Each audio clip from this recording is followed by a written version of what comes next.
My brothers and sisters, the eyes of nations the world over are now cast upon the coronavirus global pandemic. But this is our time to be both spiritually and socially sensitive and sensible.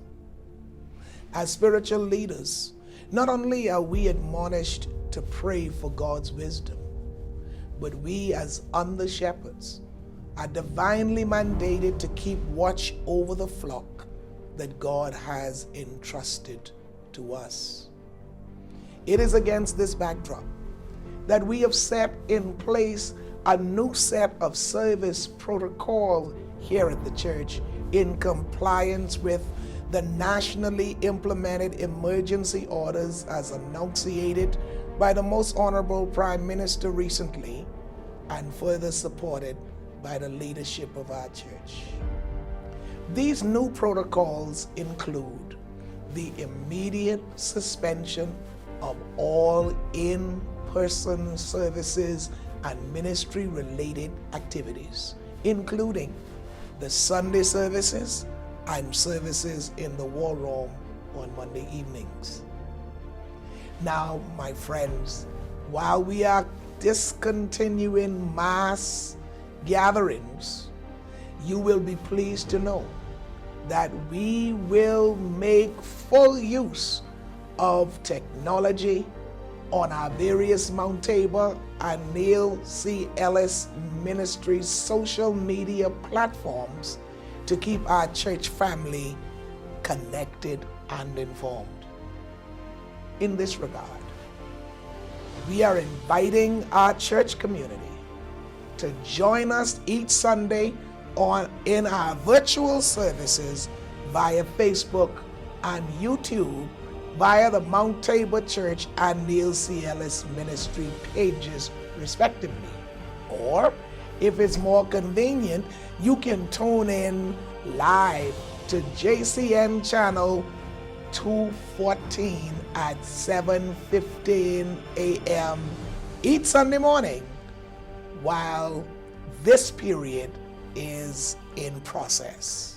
In addition, you can join me live on our streaming platforms on Monday evenings for 1 hour, 8 to 9 p.m.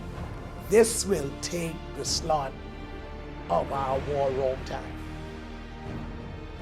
My brothers and sisters, even as our eyes are upon this global pandemic, our eyes are on God. We take comfort from and gain courage in the prayer of Jehoshaphat as recorded in 2 Chronicles chapter 20.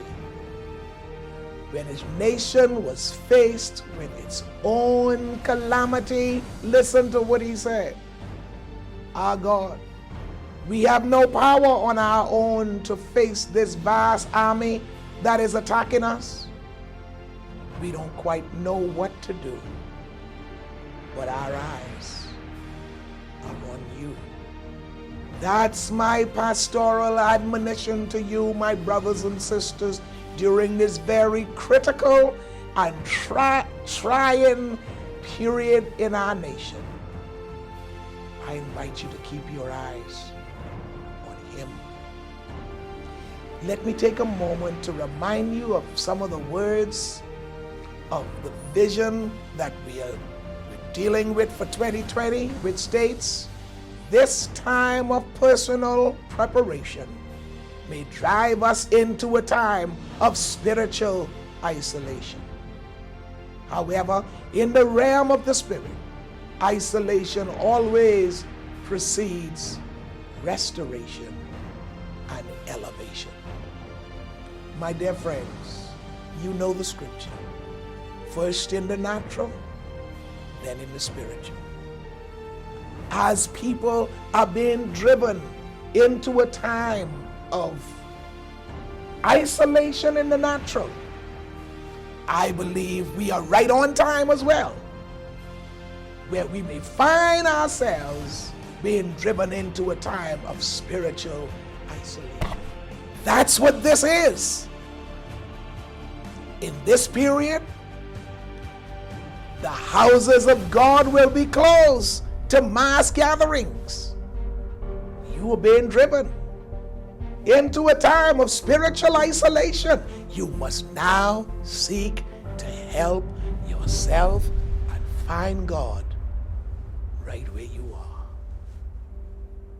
And of course, that's why he warned us from the last quarter of last year that this year we must stay prayed up.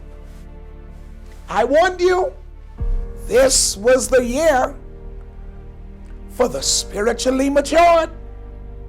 I warned you that you must take this first quarter in the year, if you were not as spiritually matured as you felt you needed to be to come up to that level. This is now testing time. But as your spiritual leader, I have every confidence in you that you will rise to the occasion and operate with spiritual maturity. Those of you who are tithers in the ministry, those of you who are regular givers in the ministry, of course, even though we're shut down, you know the work must go on. And so I want you to pay attention to the giving platforms while you're streaming on the networks, and be faithful to God in this area of your lives. This is where it really calls for spiritual maturity. And I want you finally to know that during this dark, critical, fearful, and frightening period, Satan desires to sift you like wheat. But I've prayed for you. You must stand in the midst of all of this. And no matter what else happens, you remember, you have been anointed to walk in victory. I hope to see you in person real soon. In the meantime, stay prayed up.